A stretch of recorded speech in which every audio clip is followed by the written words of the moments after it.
Hello friends, कैसे हो आप लोग। आज का हमारा जो टॉपिक है थोड़ा सा अलग टॉपिक है, इंटरेस्टिंग टॉपिक है, जिसमें हम कुछ क्वेश्चंस को कवर करेंगे जो कि इंटरव्यू में पूछे जाते हैं। अगर आप फ्रेशर हो या 1 और 2 इयर्स के एक्सपीरियंस के बंदे हो तो भी ये ट्यूटोरियल आपको हेल्प कर सकता है। तो इसमें बेसिक क्वेश्चंस को ही हम कवर करेंगे, क्योंकि अभी हमने बेसिक बेसिक ही कॉन्सेप्ट पढ़ा हुआ है अपने पिछले ट्यूटोरियल्स में। जैसे जैसे आगे पढ़ते जाएंगे वैसे वैसे इंटरव्यू के और भी क्वेश्चंस को कवर करते जाएंगे और मैं उसके लिए वीडियो बनाता रहूँगा। तो आज का हमारा जो टॉपिक है उसको देखते हैं, और जिसमें मैंने ऑलरेडी कुछ क्वेश्चंस को प्रिपेयर किया हुआ है। तो आप यहाँ पे देख रहे होंगे कि मैंने कुछ फंक्शंस को ऑलरेडी डिफ़ाइन किया हुआ है और ये डिक्लेयर किया हुआ है। जैसा कि मैंने आपको पहले ही बताया है कि कभी भी किसी भी फंक्शंस को अगर आपको यूज़ करना है तो पहले उसे डिक्लेयर करना होगा, फर्स्ट स्टेप, एंड देन उसे डिफ़ाइन करना होगा और देन उसे कॉल करना होगा यहाँ पे। तो देखते हैं। तो सबसे पहले जो हमारा सबसे पहला क्वेश्चन है कि what scanf returns, it means scanf क्या रिटर्न करता है। यहाँ पे आप देख रहे हो मैंने फंक्शन बनाया है व्हाट स्कैनफ रिटर्न्स। तो और इसका यूज ये मैंने डिक्लेयर किया है यहाँ पे व्हाट स्कैनफ रिटर्न्स, और यहाँ पे आप इसे कॉल करोगे। यहाँ पे आप इसे कॉल करोगे। सो यहाँ पे आप देख रहे हो अ, यहाँ पे आप देख रहे हो कि यहाँ पे चार जो है वो हमने इंटीजर टाइप के वेरिएबल डिक्लेयर किए हुए हैं। तो सबसे पहले जो है ए बी सी डी, ये हमारा वेरिएबल डिक्लेरेशन हो गया इंटीजर टाइप के। फिर जो हमारा नेक्स्ट लाइन है उस पर मैंने एक और वेरिएबल डिक्लेयर किया है इंटीजर टाइप का, जिसे स्कैन एफ रिटर्न वैल्यू मैंने नाम दिया है। और फिर मैंने एक स्कैन एफ का फंक्शन कॉल किया है। तो आपको मैंने पिछले चैप्टर्स में बताया था कि स्कैन एफ जो है वो स्टैंडर्ड इनपुट आउटपुट में डिफाइन होता है लाइब्रेरी में, तो सिंपली आप इसे यूज कर सकते हो। तो स्कैन एफ और फिर यहाँ पे 4 फॉर्मेट स्पेसिफायर परसेंटेज डी, और फिर 4 आर्गुमेंट पास किए हैं, address of A, address of B, address of C and address of D.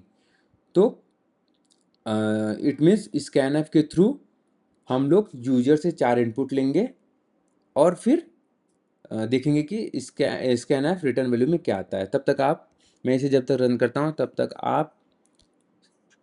तक आप डिसाइड करो और सोचो कि स्कैनफ क्या रिटर्न करेगा।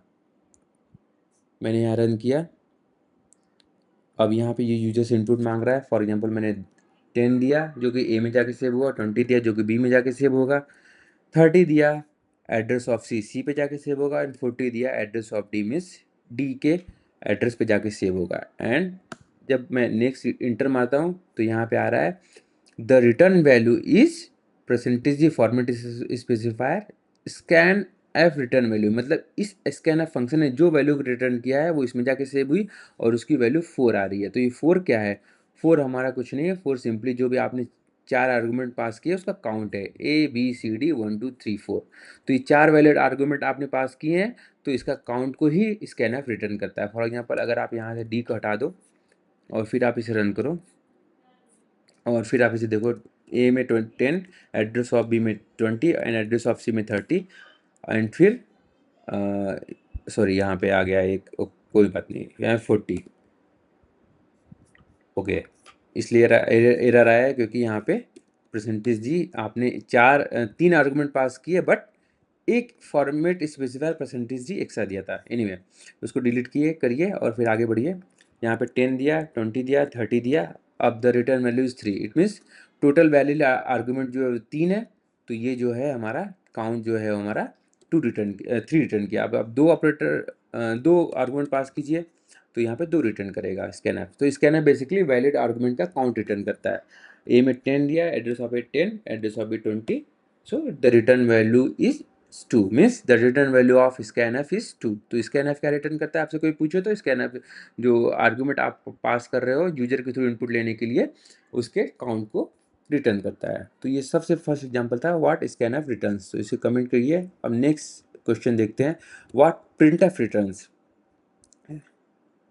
सेम प्रिंटफ प्रिंटफ प्रिंटफ जो हमारा फंक्शन है वो भी हमारा स्टैंडर्ड इनपुट आउटपुट लाइब्रेरी में डिफाइन होता है। तो हमने यहाँ प्रिंटफ यूज किया। तो आपसे यहाँ पूछा जा रहा है कि प्रिंटफ क्या रिटर्न करेगा। सो यहाँ पे एक नंबर दिया है, यहाँ पे मैंने एक इंटीजर वेरिएबल डिक्लेयर किया है, इंटीजर टाइप वेरिएबल डिक्लेयर किया है जिसका नेम है नंबर, और नंबर में क्या असाइन हुआ है 4। फिर एक नेक्स्ट इंटीजर टाइप वेरिएबल मैंने बनाया जो कि है प्रिंटफ रिटर्न वैल्यू, जो कि प्रिंटफ जो फंक्शन है हमारा वो जो भी रिटर्न करेगा वो इसमें सेव होगा। और यहाँ पे एक प्रिंटफ फंक्शन कॉल कर लिया जिसमें लिखा हुआ है the number value is format specifier percentage D. Integer को प्रिंट कराना है तो फॉर्मेट स्पेसिफायर परसेंटेज डी आपको यूज करना पड़ेगा, और यहाँ पे नंबर आर्गुमेंट पास किया। तो इसे मैं रन करता हूँ, तब तक आप सोचो, डिसाइड करो कि प्रिंटफ रिटर्न वैल्यू में क्या आएगा। आप पॉज भी कर सकते हो वीडियो को। सो यहाँ मैं रन करता हूँ। सो यहाँ पे आप देख रहे हो the number value is 4। It means the number value is 4 means आपने यहाँ पे जो नंबर है उसको प्रिंट कराया मैंने इस प्रिंटफ के through. The number value is 4, ये हमारा फर्स्ट प्रिंटफ है। और ये प्रिंटफ जो प्रिंट होने के बाद जो रिटर्न कर रहा है वो इसमें सेव हो रहा है। और फिर जो दूसरा हमारा लाइन है वो the printf return value is 23। It means ये जो हमारा ये फंक्शन है ये क्या रिटर्न कर रहा है, 23 रिटर्न कर रहा है। तो ये 23 है क्या, 23 कुछ नहीं है, ये काउंट है आपका इस पूरे सेंटेंस का।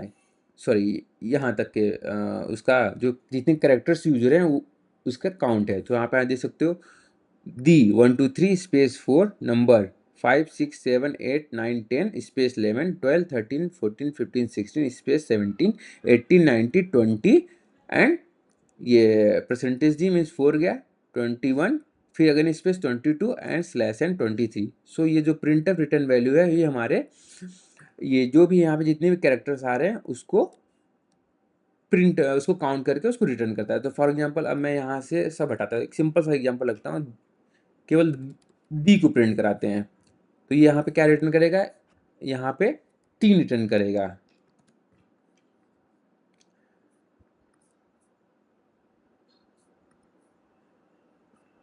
स्लैश इन कर देता हूँ एंड अब यहाँ पे 4 रिटर्न करेगा। दी यहाँ पे प्रिंट हुआ, न्यू लाइन नेक्स्ट लाइन पे आ गया, नेक्स्ट लाइन पे आके नेक्स्ट प्रिंट ऑफ एग्जीक्यूट हुआ। तो ये क्या रिटर्न कर रहा है, the print of value is 4 means 1 2 3 and slash n एक करेक्ट 4। स्लैश एन ये दो करेक्टर नहीं, स्लैश एन एक करेक्टर है।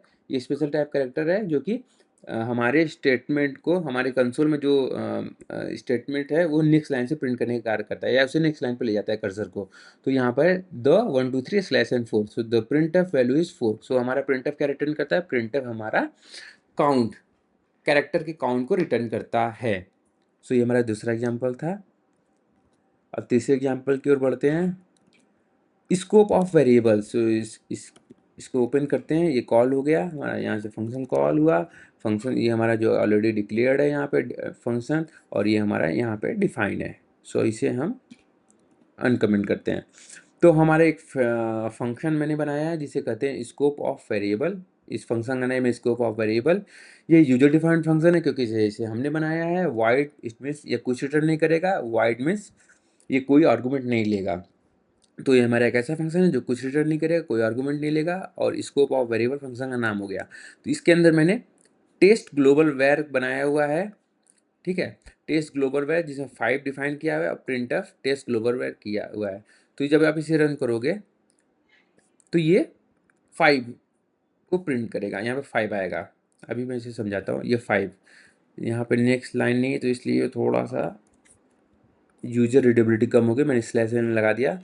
तो यहाँ पे 5 आया। इट मीन्स जो हमारा ये प्रिंट है वो टेस्ट ग्लोबल वेरिएबल जो है उसको 5 यहाँ पे प्रिंट कर रहा है। तो ये बेसिकली कभी कोई एक ऐसा वेरिएबल, फॉर एग्जाम्पल यहाँ पे मैंने एक वेरिएबल बनाया इंटीजर टाइप, इसे मैंने out of the function declare किया हुआ है, डिफाइन किया हुआ है, डिक्लेयर किया, दोनों एक साथ किया हुआ है। तो यहाँ पे ये किसी फंक्शन के अंदर नहीं है, ये फंक्शन के बाहर है। तो ये एक हमारा ग्लोबल वेरिएबल है। तो इसे आप किसी भी दूसरे फंक्शन में, मतलब किसी भी फंक्शन में यूज कर सकते हो। फॉर एग्जांपल आप यहाँ पे void A B C D function का नाम दिया और void nothing to return nothing to take argument, and फिर अगर आप यहाँ पे देखो, यहाँ पे आप यूज कर सकते हो test global variable equal to 1। आप यहाँ पे 1 कर दो, इससे टेस्ट ग्लोबल वेरिएबल की न्यू वैल्यू अब यहाँ पे 1 हो जाएगी, और आप इसे यहाँ पे प्रिंट कर सकते हो टेस्ट ग्लोबल वेरिएबल, और आप फिर इसे ABCD कॉल करो।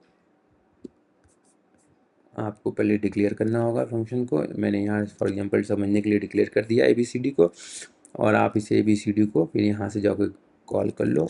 ये हो गया ABCD कॉल। सबसे पहले ये फंक्शन कॉल होगा जो 5 प्रिंट करेगा, क्योंकि टेस्ट ग्लोबल वेरिएबल की वैल्यू 5 है, सबसे पहले 5 हुए, फिर उसके बाद हमने ABCD कॉल किया, ABCD ने टेस्ट ग्लोबल वेरिएबल की वैल्यू जो है वो 5 से बदल के 1 कर दी, यहाँ पे 1 असाइन हो गया। तो अब जो इसके अंदर जो वैल्यू है 1 है, तो 1 प्रिंट करेगा। तो सबसे पहले 5 प्रिंट करेगा, फिर 1 करेगा, सबसे पहले 5 प्रिंट किया, फिर उसने 1 प्रिंट किया। तो ये हमारा एक ग्लोबल वेरिएबल है। ग्लोबल वेरिएबल का स्कोप जो है वो ग्लोबल ग्लोबल होता है। ग्लोबल मीन्स उसे किसी भी फंक्शन में आप उसको एक्सेस कर सकते हो। तो ये हमारा ग्लोबल वेरिएबल हो गया। अब फॉर एग्जांपल इसी के अंदर मैंने इंट लोकल लोकल वेर करके एक दिया, और इसको 5 10 डिफाइन किया, मैं इसके 10 वैल्यू असाइन की। तो जब आप इसे प्रिंट करोगे तो ये हमारा यहाँ पे इसकी वैल्यू 10 है, तो यहाँ 10 प्रिंट करेगा। बट इसको आप किसी फर्दर फंक्शन में आप इसे यूज नहीं कर सकते हो, क्योंकि ये इसका स्कोप लोकल है। तो अगर आप इसे यहाँ भी यूज करना चाहो, ABCD2 में यूज करना चाहो, तो ये लोकल वेरिएबल जो है देख रहे हो, use of undeclare identifier local var. It means इस फंक्शन को पता ही नहीं है कि लोकल वेरिएबल कहाँ डिफाइन किया गया, डिक्लेयर किया गया, क्योंकि हमारा जो लोकल वेरिएबल का स्कोप है वो केवल जिस फंक्शन में डिफाइन किया है आपने उस तक ही सीमित रहता है। लेकिन अगर आप यहाँ पे टेस्ट ग्लोबल वेरिएबल को लिख दोगे आप, तो इसका स्कोप सारे फंक्शन में है, ये ग्लोबल है, ये ग्लोबल डिफाइन किया है, तो इसका स्कोप भी ग्लोबल है, तो ग्लोबली ये एक्सेस किया जाएगा। तो इट मीन्स यहाँ पे देखो कोई एरर नहीं आया, कोई कंपाइल एरर नहीं आया, कोई कंपाइल वार्निंग नहीं है, और सिंपली यहाँ पे ABCD2 जो है हमारे टेस्ट ग्लोबल वेरिएबल को एक्सेस कर सकता है। तो ये हमारा होता है स्कोप। अगर किसी फंक्शन के अंदर आपने कोई भी वेरिएबल डिफाइन किया हुआ है, तो उसका स्कोप केवल उस पर्टिकुलर ब्लॉक तक ही रहेगा। लेकिन अगर कोई वेरिएबल आपने ग्लोबली डिफाइन किया, तो उसका scope through out the file means और उस फाइल के सारे फंक्शंस में रहेगा। तो ये हमारा ग्लोबल वेरिएबल होता है, और ये हमारा ये वेरिएबल के स्कोप होते हैं, ग्लोबल और लोकल। सो इसे भी कमेंट करते हैं। नेक्स्ट क्वेश्चन पे चलते हैं। Find out if any find error if any. तो ये है फर्स्ट हमारा मेथड। तो यहाँ पे आप इसे देखो और आप सोचो कि या कोई एरर देगा कि या ये हमारा रन कर जाएगा बिना किसी एरर के। तो इसे रन करके देखते हैं। इसको ओपन कर लिया है मैंने, और सिंपली इसे रन करते हैं। The value is 0, it means ये रन टाइम एरर नहीं दिया। बट यहाँ पे आप एक वार्निंग देख रहे हो कि variable number is uninitialize when used here. इसमें तो आप यहाँ बोल रहे होगे कि यहाँ 0 कैसे आया। तो इसके इसके प्रोसेस और कॉन्सेप्ट को समझते हैं। ऐसे इस टाइप के क्वेश्चन आपसे पूछे जाएंगे। तो यहाँ पे हमने क्या किया, एक वेरिएबल को डिक्लेयर किया जो कि इंटीजर टाइप है, बट हमने इसको अभी कोई वैल्यू असाइन नहीं की है। तो इंटरनली क्या हुआ होगा, जैसे ही आप इंटीजर नंबर लिखोगे तो हमारा सिस्टम एक एड्रेस हमारे जो नंबर वेरिएबल है उसको असाइन कर देगा। मतलब एक एड्रेस जो है हमारा इंटीजर टाइप के नंबर को मिल जाएगा। फॉर एग्जांपल आप सोचो 1001 जो हमारा एड्रेस है वो नंबर को असाइन हो गया, हमारे नंबर वेरिएबल को असाइन हो गया। बट हमने इसमें कोई वैल्यू अभी प्रोवाइड नहीं की है, कोई भी इंटीजर वैल्यू प्रोवाइड नहीं किया, बट हम इसे यहाँ पे प्रिंट कर रहे हैं या यूज कर रहे हैं। तो ये अभी तो आप देख रहे हो कि यहाँ पे जीरो हो रहा है। इट मीन्स उस मेमोरी एड्रेस पे कोई वैल्यू नहीं है, कुछ नहीं है, वो मेरा मेमोरी एड्रेस क्लीन है, इसलिए वो 0 दे रहा है। बट कभी ऐसा हो सकता है कि वो unexpected value they they. For example -2,20,000, -1,30,000, -2, -4, -8, -10। तो ये सारा चीज़ डिपेंड करता है कि उस पर्टिकुलर मेमोरी एड्रेस पे क्या वैल्यू उसको मिल रहा है। हमने तो कोई उस पे वैल्यू नहीं दी है, तो वहाँ पे गार्बेज वैल्यू से वहाँ पे जो उस पर्टिकुलर एड्रेस पे जो भी वैल्यू होगी, जिसे हम गार्बेज वैल्यू कहते हैं, वो रिटर्न हो जाएगा नंबर में, तो वो प्रिंट करेगा। तो अभी यहाँ पे 0 गार्बेज वैल्यू से मिल रहा है, तो वो 0 प्रिंट कर रहा है। तो ये हमारा एक ये इस टाइप के क्वेश्चन पूछे जाते हैं। अब आप नेक्स्ट क्वेश्चन पे आइए। Find error if any two, ये जो दूसरा एग्जाम्पल है इसे ओपन करते हैं। यहाँ पे आप देख रहे होगे कि एक वेरिएबल है इंटीजर टाइप ए नाम का, एक वेरिएबल है फ्लोट टाइप बी नाम का, और अगेन एक वेरिएबल है इंटीजर टाइप सी नाम का। तो A B C, integer float integer. A में मैंने 25 असाइन किया, तो उस ए के मेमोरी एड्रेस पे 25 जगह सेव हो गया। बी पे हमने क्या किया, 3.24 सेव किया, तो बी के मेमोरी एड्रेस पे 3.24 सेव हो गया। और सी में क्या किया, सी में एक ऑपरेशन अर्थमेटिक ऑपरेशन परफॉर्म किया। It means A plus B multiply by B minus 35, B minus 35।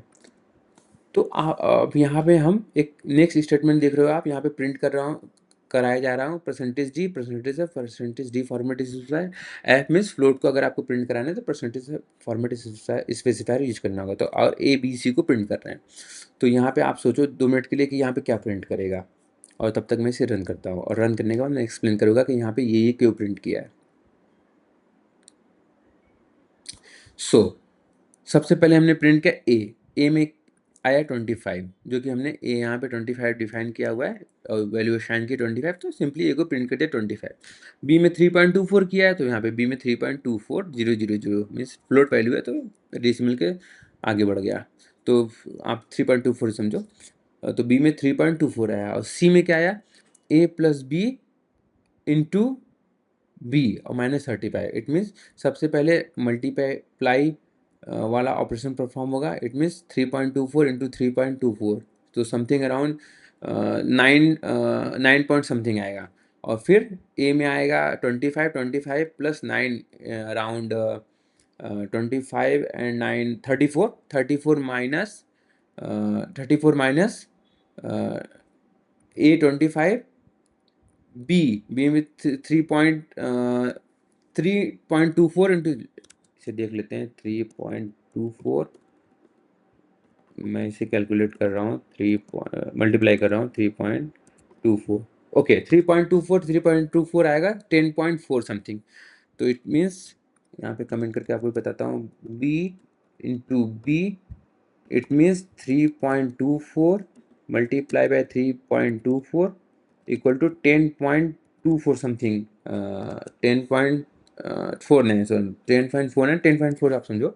तो 10.4 रिटर्न कर रहा है, तो it mean B into B जो हुआ वो 10 आ गया, 10.4 आया, तो 10.4 ए 25, बी में 10.24 और माइनस 35। और ये हमारा सी का टाइप क्या है, हमारा सी का टाइप इंटीजर है, तो it means B into B जो है वो 10.4 जो है वो रिप्लेस हो जाएगा 10 से।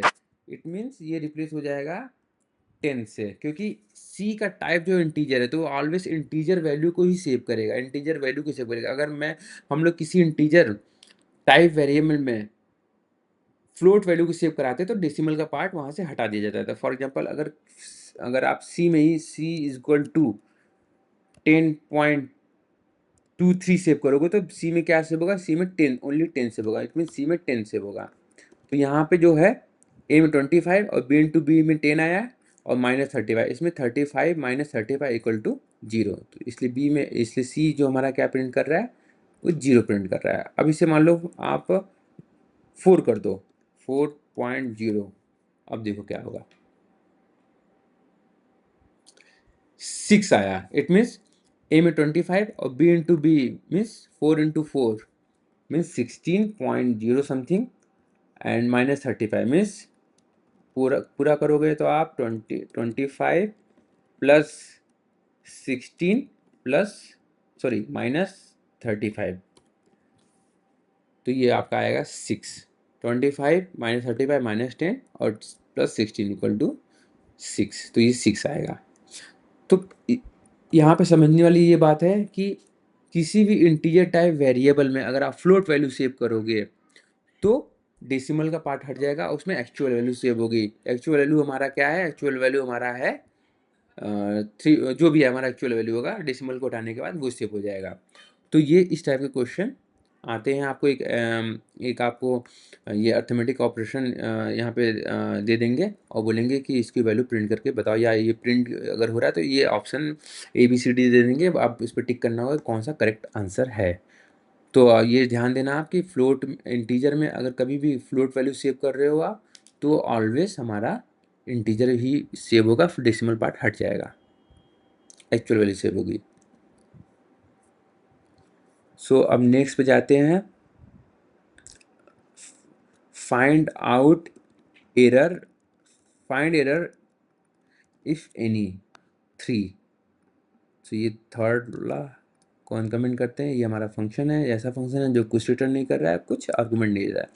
इसमें ए में 35 है, बी में 3.24 प्रिंट किया जा रहा है, मतलब असाइन किया जा रहा है, और फॉर्मेट स्पेसिफायर डी इंटीजर को प्रिंट कराने के लिए, फॉर्मेट स्पेसिफायर एफ फ्लोट को प्रिंट कराने के लिए, और format specifier D again int को प्रिंट कराने के लिए। तो फॉर एग्जांपल यहाँ पे इसको देखते हैं और इसको रन करते हैं, यहाँ पे रन हो रहा है। तो यहाँ पे ए को प्रिंट किया जा रहा है, तो ऑब्वियसली यहाँ पे 35 प्रिंट हो जाएगा। फिर आ रहा है बी प्लस 1.5, बी में जो 3.24 है और 1.5, it means 4 point something, 4.74 something यहाँ पे प्रिंट करेगा, इन दोनों को कैलकुलेट करके 3 पॉइंट ऐड करके 3.24 प्लस 1.5। और यहाँ पे एक कांस्टेंट इंटीजर कांस्टेंट प्रोवाइड किया गया है 235, तो यहाँ पे 235 प्रिंट करेगा। सो ए में 25, यहाँ 25 प्रिंट करेगा, फिर बी प्लस 1.5 में 4.774 समथिंग प्रिंट करेगा, फिर 235 प्रिंट करेगा। इसे देखते हैं, रन करते हैं और देखते हैं। सो ए में 35, सबसे पहले ए में 35 प्रिंट कर दिया, बी में 4.74, सॉरी सेकेंड जो हमारा प्रिंट कर रहा है वो फ्लोट प्रिंट कर रहा है, जो कि इट मीन्स बी में 3.24 प्लस 1.5 ऐड करके 4.74 प्रिंट कर रहा है, और ये constant value as it is print कर दे रहा है 235। तो एक सिंपल सा एग्जांपल था। और आप जो अभी मैंने समझाया है कि उसे लास्ट में, चलिए इसे लास्ट में देखते हैं, एक लास्ट में एक और एग्जांपल बना दूंगा मैं। सो लास्ट हमारा है, लास्ट नहीं सेकेंड लास्ट हमारा है, फाइंड एरर इफ एनी 4। सो इसको कमेंट करते हैं 3 को और 4 को ओपन करते हैं, फाइंड एरर इफ एनी 4। यहाँ पे क्या प्रिंट होगा, हमारा 3 इंटीजर वेरिएबल है ABC इंटीजर टाइप, और स्कैन ऑफ रिटर्न वैल्यू जो हमारा यहाँ पे स्कैन एफ को रिटर्न कर रहा है, मतलब यूजर के थ्रू इनपुट ले रहे हैं। तो address of A, address of B, address of C में कुछ वैल्यू जाएंगी, और जैसे मैंने आपको बताया कि स्कैन एफ रिटर्न करता है हमारा सेम, ये आई थिंक रिपीट हो गया है, बट चलिए देख लेते हैं। यहाँ पे 3 रिटर्न करना चाहिए, यहाँ पे 3 रिटर्न करना चाहिए, और इसे यहाँ पे करते हैं रन। सो यहाँ पे 3 रिटर्न करेगा, ऑलरेडी हम लोग समझ चुके हैं 10, 20, 30। तो the return value is 3, it means जो टोटल आर्गूमेंट वैलिड आर्गूमेंट पास किए गए हैं उसके काउंट को रिटर्न करता है स्कैन एफ। सो इसका कोई यूज नहीं है, इसे डिलीट कर देते हैं। Scan F 4 and 4। एक एग्जांपल देखते हैं जो कि मैंने आपको समझाया कि अगर इंटीजर टाइप में अगर आप फ्लोट असाइन करोगे तो क्या होगा। So void nothing to return, another test function का नाम मैंने अनदर टेस्ट दिया, void nothing to take argument, int a equal to 5 and int b equal to 5.6 and copy कर लेता हूँ,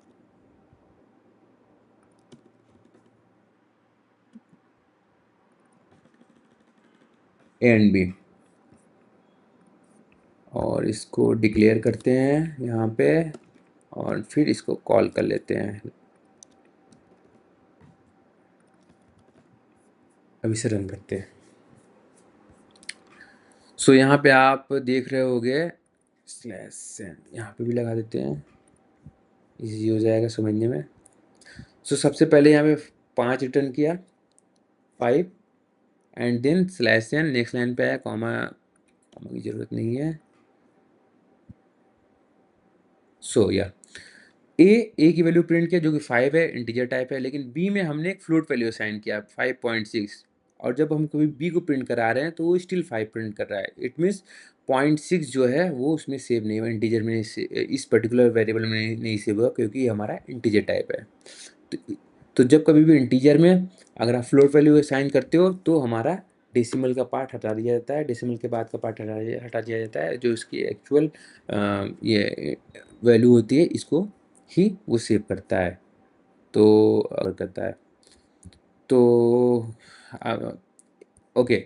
सो लास्ट में मैंने यहाँ पे आपके लिए कुछ और लिख रखा है, like can a function be defined inside another function in C? No, आप एक फंक्शन के अंदर दूसरा फंक्शन डिफाइन नहीं कर सकते हो, वो कंपाइल एरर आएगा। आप डिफाइन करके देखना। कोई क्वेश्चन हो, कोई डाउट हो तो मेरे को कमेंट सेक्शन में बताना। और another question is what what is the purpose of main function in C? Can we have multiple main function? No, we can't have multiple main function because और हमारा मेन फंक्शन का जो हमारा purpose है वो एंट्री पॉइंट होता है। जब कभी भी आप किसी भी सी प्रोग्राम को एग्जीक्यूट करते हो तो हमारा जो एंट्री पॉइंट होता है वो हमारा मेन फंक्शन ही होता है। जैसे सिस्टम कॉल ऑटोमेटिकली कॉल करता है तो हमारे पास एक ही मेन फंक्शन हो सकता है, उसी वो हमारा एंट्री पॉइंट होता है।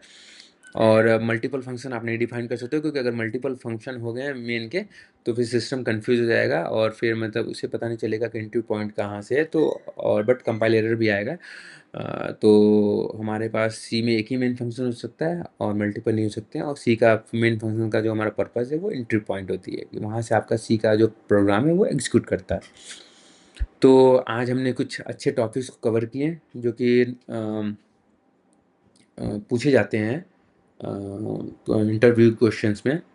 और ये हमारा जो ये ट्यूटोरियल था जिसमें हमने कुछ क्वेश्चंस को कवर किया। ये जो भी पिछले ट्यूटोरियल्स को में हमने जो पढ़ा समझा उनके बेस पे था। आगे जैसे जैसे पढ़ते जाएंगे और भी टॉपिक्स को कवर करते जाएंगे। और आप नोट्स बना लेना, मैं नोट्स पीडीएफ भी प्रोवाइड कर दूंगा जिसके लिए आपको मतलब आपके लिए इजी हो जाएगा लास्ट में प्रिपेयर करने के लिए। जब कभी भी आप इंटरव्यू देने जाओ तो सिंपली बस उसे ओपन करके देख लो, आप समझ जाओगे। ओके फ्रेंड्स, लाइक सब्सक्राइब कर लीजिएगा। और कोई क्वेश्चन या डाउट हो तो आप कमेंट सेक्शन में मेरे को कमेंट कर सकते हो। मैं डेफिनेटली सारे क्वेश्चन का, अगर ज़्यादा कमेंट्स आएंगे, अभी तो फ़िलहाल कमेंट नहीं आ रहे, अगर जब कभी भी ज़्यादा कमेंट्स आएंगे तो मैं उनमें इम्पॉर्टेंट जो भी क्वेश्चंस रहेंगे आपके उसको पिक करके उनके आंसर दूंगा। और अदरवाइज़ जो क्वेश्चन नहीं कवर किए जाएंगे उसको मैं किसी न किसी ट्यूटोरियल में कवर कर लूँगा अलग से आंसर देने के जगह पे। So friends, like subscribe and comment if any. So आज के लिए इतना ही, बाकी मिलते हैं। थैंक्स।